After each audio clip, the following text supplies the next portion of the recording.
सभी बच्चों को नमस्कार। जीबी एजुकेशन ऑनलाइन क्लास में आप सभी का हार्दिक अभिनंदन एवं स्वागत है। पहले की हम क्लास में कार्बन और यौगिक के बारे में हमने चर्चा की थी, जिसमें कार्बन का क्रिस्टलीय अपरूप के रूप में हमने हीरा और ग्रेफाइट के बारे में चर्चा की। आज हम चर्चा करेंगे फुलरीन।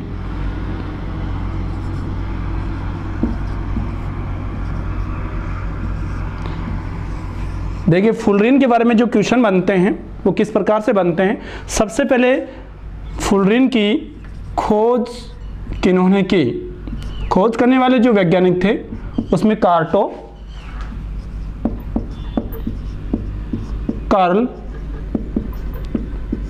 एवं स्मॉली।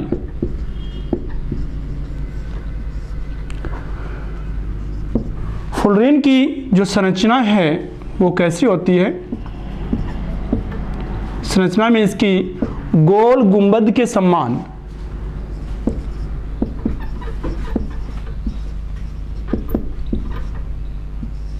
या फुटबॉल जैसी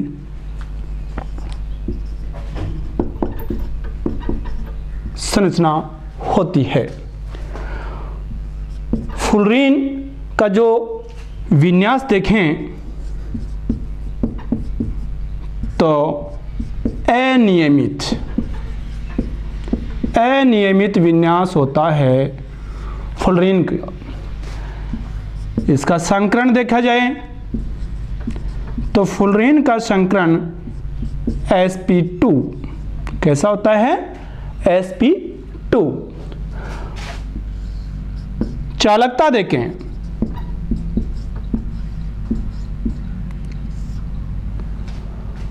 तो बच्चों, चालकता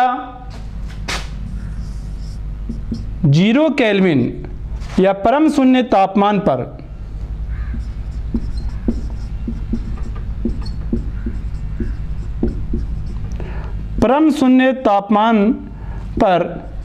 इसकी जो चालकता है वो कुचालक होता है। परम शून्य तापमान पर कुचालक, लेकिन अत्यधिक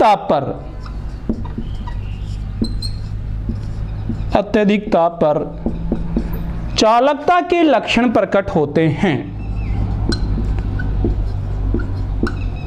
चालकता के लक्षण प्रकट होते हैं। फिर हम देखें फुलरीन की जो डिजाइन है, इसका वास्तुकार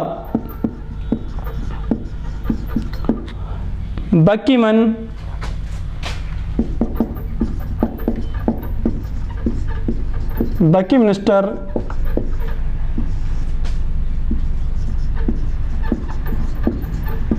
फुलरीन था। कौन था? बकीमिस्टर फुलरीन था, जो कि USA निवासी थे। जो फुलरीन है इसका हम आगे उपयोग देखें।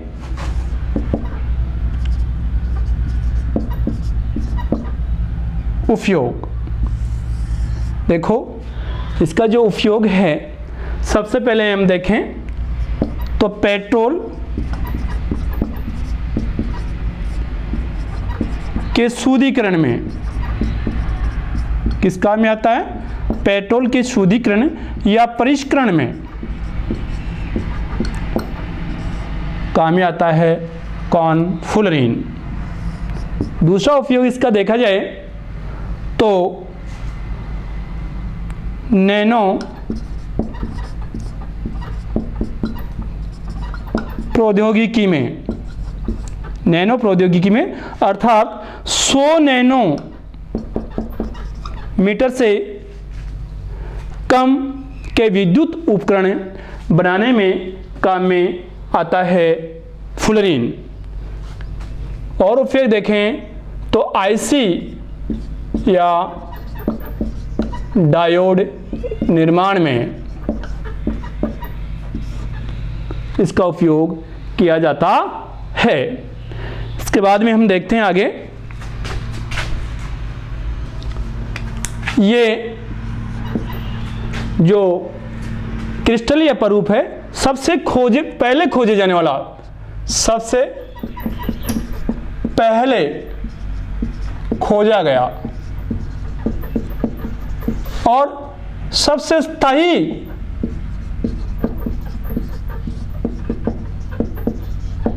कार्बन का अपरूप है, सबसे स्थायी कार्बन का अपरूप है, सबसे पहले खोजा गया था। इस प्रकार से अब इसका दूसरा यदि मैं नाम निकालूं तो इसका दूसरा नाम है बक्की बॉल। इसे हम बक्की बॉल भी कहते हैं, बक्की बॉल। देखिए कई बार इसका क्वेश्चन किया जाता है कि बक्की बॉल या फुलरीन की खोज किसने की थी, तो हम साधारणतः कह देते हैं बकिमिस्टर फुलरीन ने, जो यूएसए निवासी थे, लेकिन इन्होंने खोज नहीं, डिजाइन या वास्तुकार थे, जबकि खोज करने वाले वैज्ञानिक कौन थे, कार्टो, कर्ल एवं इस्माइली। ये क्वेश्चन बहुत बार आ चुका है, यह पूछा जाता है कि कौन नहीं है इन तीनों के अलावा आता है, वो ऑप्शन होगा, या आता है उपरोक्त सभी, तो आंसर होगा उपरोक्त सभी। इसके बाद में हम अगला देखते हैं, कार्बन का क्रिस्टलीय अपरूप के रूप में अगला जो आता है वो आता है ग्रेफीन।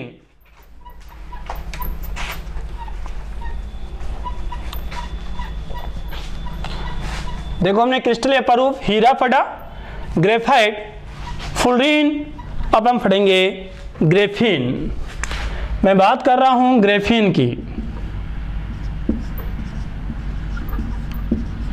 देखिए ग्रेफीन जो है वो भी कार्बन का क्रिस्टलीय अपरूप है। सबसे पहले इसके बारे में मैं देखूं तो इसकी संरचना कैसी होती है, स्ट्रक्चर षट्कोणीय परतदार। इसका विन्यास देखा जाए, विन्यास द्विविमीय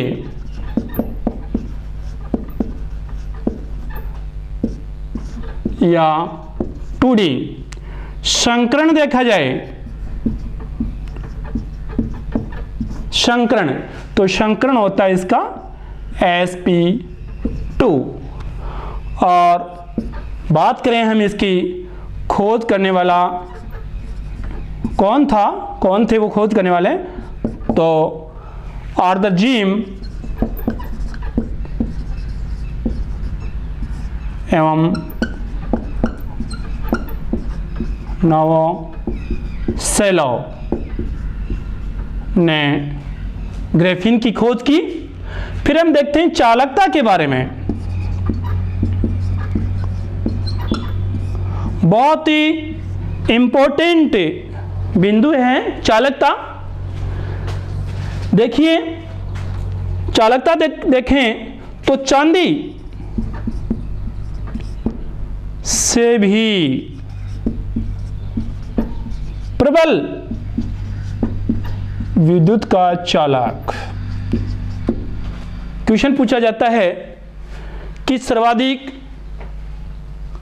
चालक धातु कौन सी है, चांदी होती है, लेकिन चांदी से भी ज्यादा चालकता किसकी पाई जाती है, वो होती है ग्रेफीन। और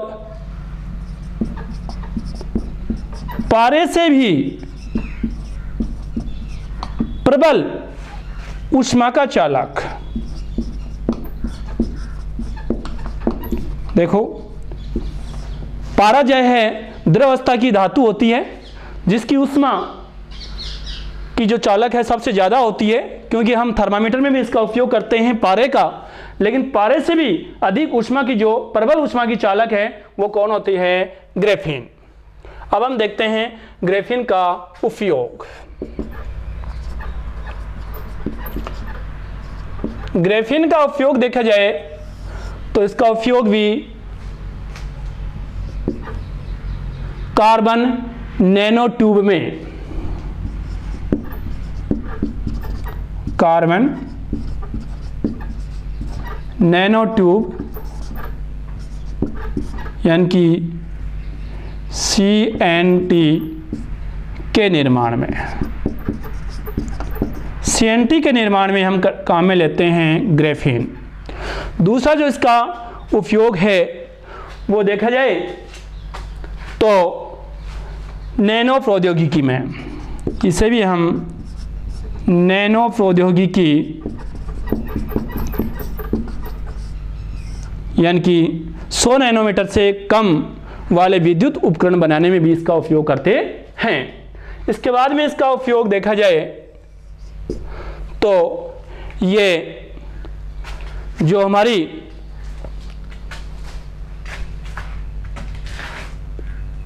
जो खगोलीय पिंड हैं उनके बारे में, या मैं यूँ कहूँ कि इसका जो उपयोग है वो विशेष प्रकार के जो उपकरण हैं उनके बनाने में भी किया जाता है। अब हम आगे लेते हैं, अर्थात ये सूचना प्रौद्योगिकी के रूप में भी काम में आता है। सूचना प्रौद्योगिकी, जो सूचना प्रौद्योगिकी की है उसका आधार स्तंभ है में भी काम में लेते हैं। तो ये हमारा हुआ कार्बन के क्रिस्टलीय अपरूप, हीरा, ग्रेफाइट, फुलरीन और ग्रेफीन। ग्रेफीन का क्वेश्चन बहुत बार पूछा जाता है कि सर्वाधिक ऊष्मा का चालक कौन है। यहाँ पारा नहीं होकर ग्रेफीन होगा। चांदी से भी ज़्यादा विद्युत धारा के चालक कौन है? ग्रेफीन। अब हम देखते हैं कार्बन के अक्रिस्टलीय अपरूप। कार्बन के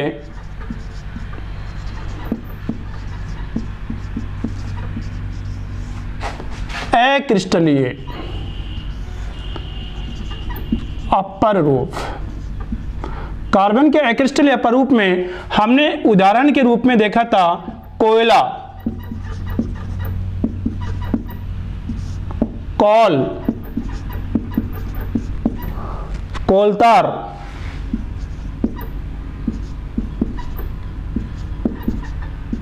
चारकोल एवं कोल गैसें।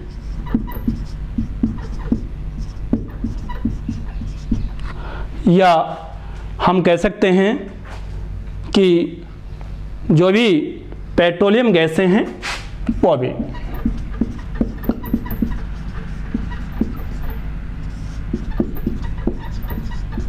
सबसे पहले मैं बात करता हूं, यहां पर कोयले की बात करूंगा।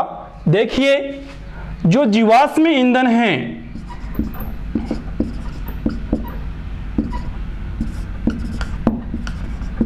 जीवाश्म ईंधन के रूप में देखा जाए तो जो हमारे वनस्पतियां और जीव जंतु के दबने से जीवाश्म ईंधन बनता है, और जीवाश्म ईंधन के द्वारा ही ये सभी कोयला, कोल, कोलतार, चारकोल, कोल गैसें और पेट्रोलियम गैसों का निर्माण होता है।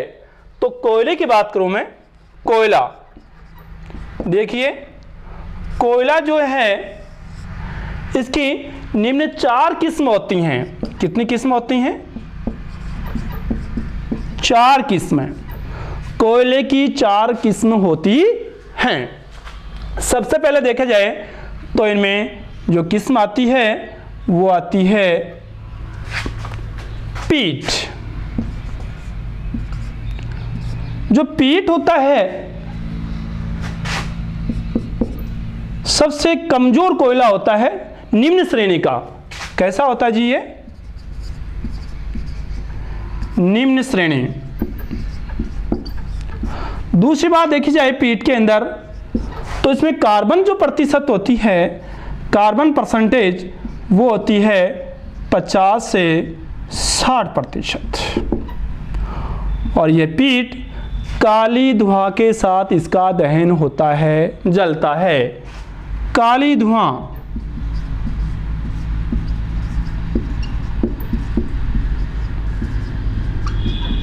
के साथ दहन। इसके बाद में हम देखते हैं पीट के बाद में लिग्नाइट।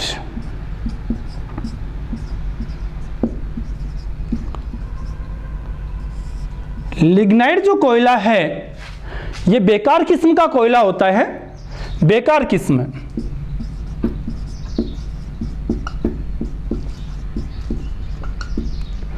बेकार किस्म का कोयला है। इसमें भी देखा जाए तो कार्बन की जो प्रतिशतता होती है वो होती है इसमें 60 से 70%, और ये भी काली धुआं के साथ, काली धुआं के साथ इसका दहन होता है। इसके बाद में देखा जाए तो ये राजस्थान में सर्वाधिक पाया जाता है। राजस्थान में सर्वाधिक पाया जाता है। तीसरे जी कोयले की किस्म देखी जाती है तो वो होती है बिटुमनी।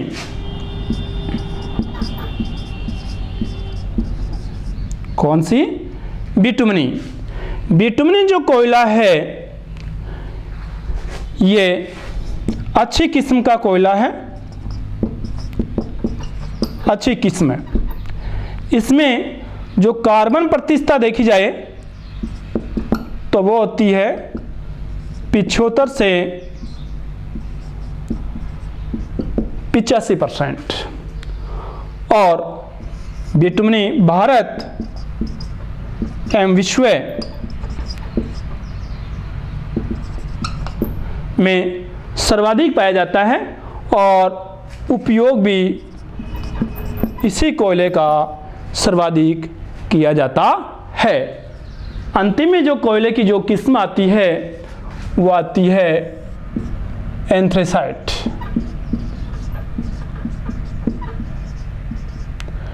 एंथ्रेसाइट जो कोयला है ये सबसे उत्तम श्रेणी का है, उत्तम श्रेणी। इसमें जो कार्बन की परसेंटेज है वो होती है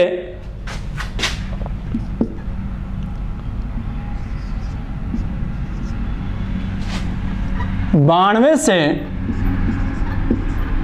97%, और एंथ्रासाइट है ये कोयला हमेशा जलने के लिए देखा जाए तो ये नीली ज्वाला के साथ, नीली ज्वाला के साथ इसका दहन होता है। इस प्रकार से हमने जो कोयले की किस्म देखी, पीट, लिग्नाइट, बिटुमनी और एंथ्रेसाइट। अब मैं कोयले के बारे में कैसे क्वेश्चन बनते हैं विभिन्न प्रतियोगी परीक्षाओं में, वो मैं कोयले से संबंधित क्वेश्चन बताता हूं आपको।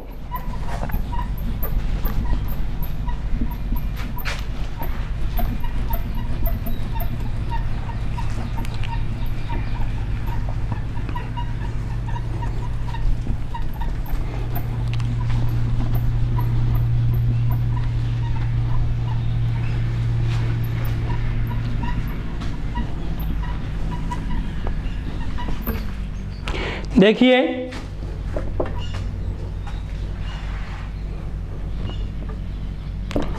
उष्णता,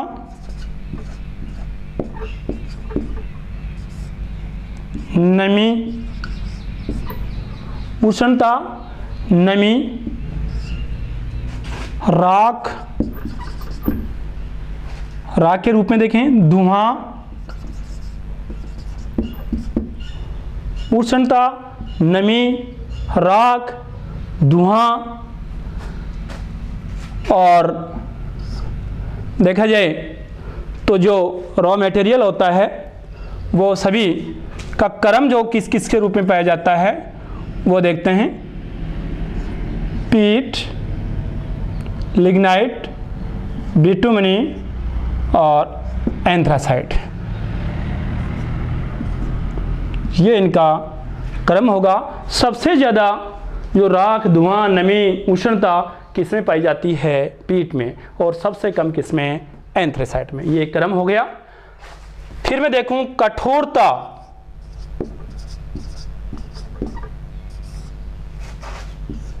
सर्वाधिक ऊष्मा,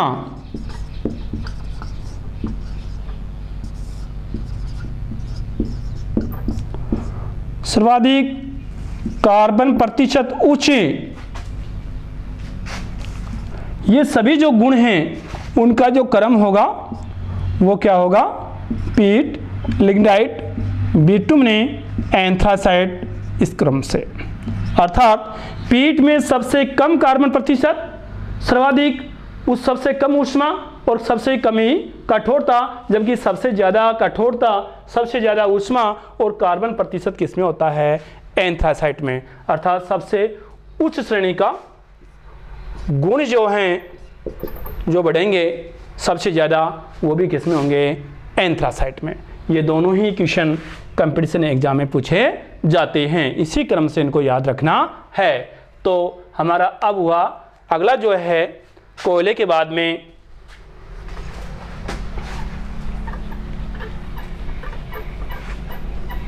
कोक।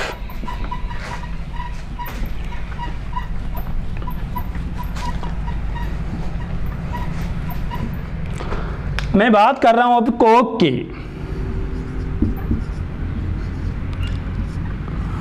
कोक का जो निर्माण है वो जब भी हम कोयला को O2 की कमी की बहुत ही कमी की उपस्थिति में, कम होनी चाहिए ऑक्सीजन, जब गर्म करते हैं तो कोयले से क्या बनता है, कोक बनता है। और ये जो कोक है इसमें कार्बन की जो प्रतिशत है वो होती है 75 से 85%।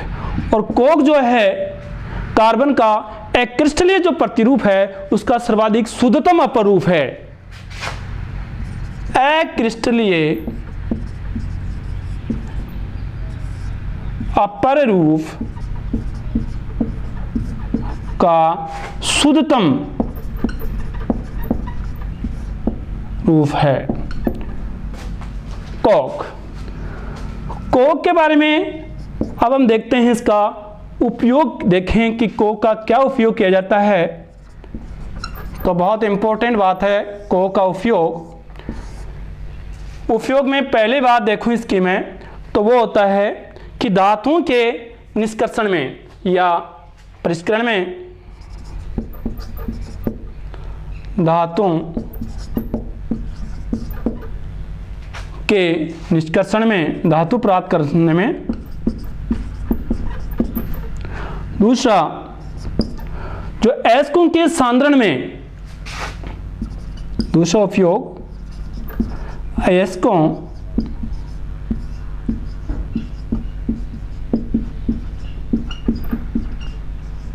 के सांद्रण में इसका उपयोग कर सकते हैं हम।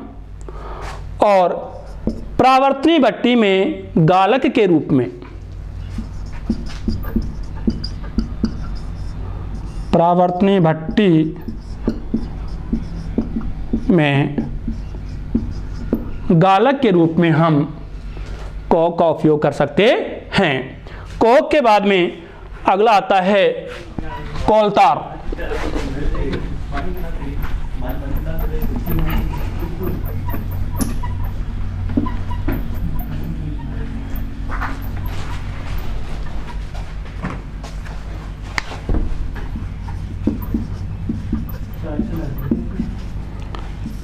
कोलतार या चारकोल।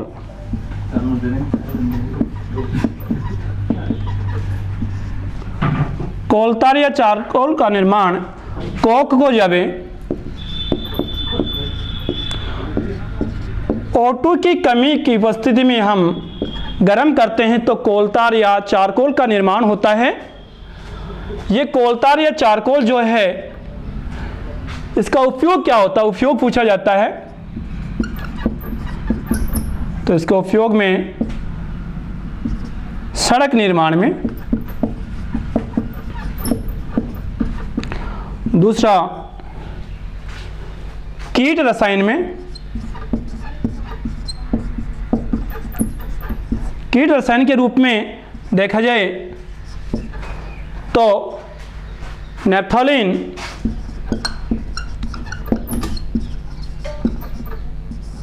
एवं कपूर के निर्माण में इसका उपयोग किया जाता है। इसके बाद में हम अगला लेते हैं कोल गैसें।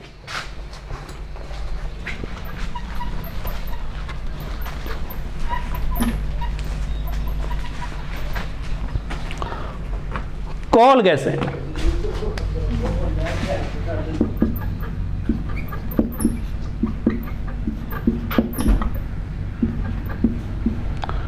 देखिए, कार्बन मोनोऑक्साइड, हाइड्रोजन एवं CH4 मीथेन का जो मिश्रण है उन्हें हम कोल गैसें कहते हैं।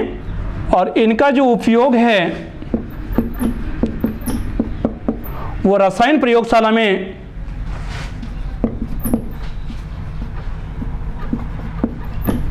बुनसर बर्नर के रूप में ईंधन के लिए किया जाता है। कोल गैसों के रूप में और गैसें देखी जाए तो वाटर गैस या जल गैस या भाप अंगार गैस।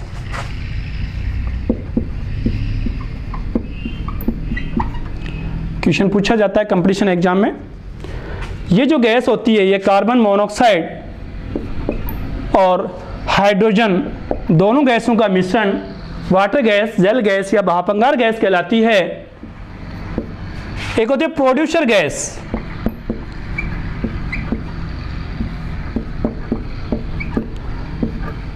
या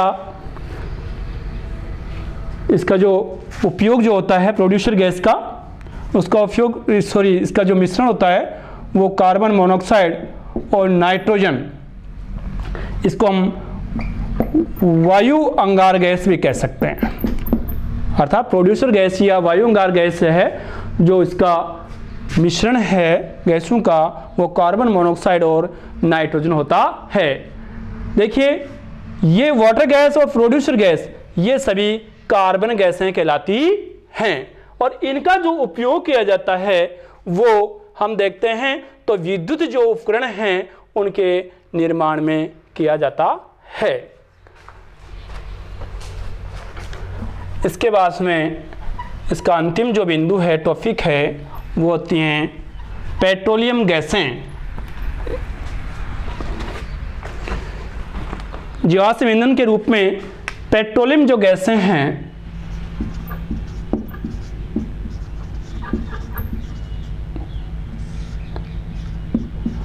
पेट्रोलियम गैसें के रूप में देखूं मैं तो देखिए, सबसे पहले जो है वो है CNG, दूसरे नंबर पर है LPG,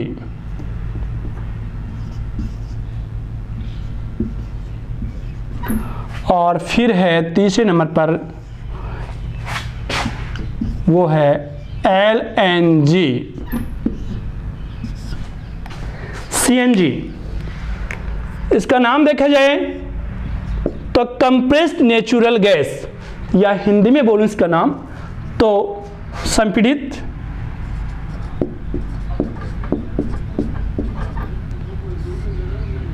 प्राकृतिक गैस, कंप्रेस्ड नेचुरल गैस या संपीड़ित प्राकृतिक गैस होती है। इस गैस में मुख्यतः जो क्वेश्चन इंपॉर्टेंट बनता है वो इसका घटक क्या है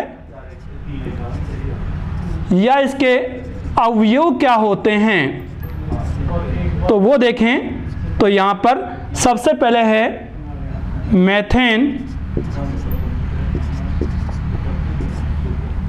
85%, इसके बाद में एथेन एवं प्रोपेन दोनों 15% में। नोट यहां बात यह है काम की, ब्यूटेन नहीं पाई जाती। ब्यूटेन यहां प्रेजेंट नहीं होती। क्वेश्चन यही किया जाता है कि सीएनजी में कौन सी गैस नहीं पाई जाती, तो मेथेन, एथेन, प्रोपेन पाई जाती है, लेकिन ब्यूटेन नहीं पाई जाती। एलएनजी की बात कर रहा हूं मैं, इसका पूरा नाम होगा लिक्विड पेट्रोल गैस या द्रव्य पेट्रोलियम गैस, द्रव्य पेट्रोल गैस।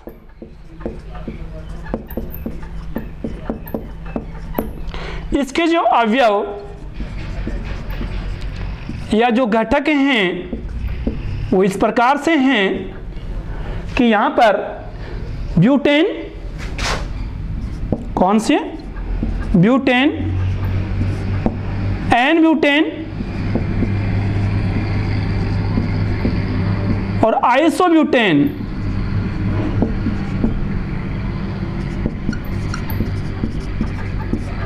पिचासी % के रूप में प्रेजेंट होते हैं। और यहां पर एथेन एवं प्रोपेन 15% के रूप में प्रेजेंट होते हैं। ये गैसें होती हैं, मुख्य रूप से ब्यूटेन, एन ब्यूटेन और आइसोब्यूटेन पाई जाती हैं। जबकि यहाँ पर इंपॉर्टेंट बात नोट के रूप में देखने को यह है कि यहाँ पर मेथेन नहीं पाई जाती। प्राकृतिक गैस है मेथेन, CH4 यहाँ पर नहीं पाई जाती। प्राकृतिक गैस, गोबर गैस कह दो, प्राकृतिक गैस कह दो, ये नहीं पाई जाती है मेथेन। अब मैं एलएनजी की बात कर रहा हूं, लिक्विड नेचुरल गैस, द्रव्य प्राकृतिक गैस।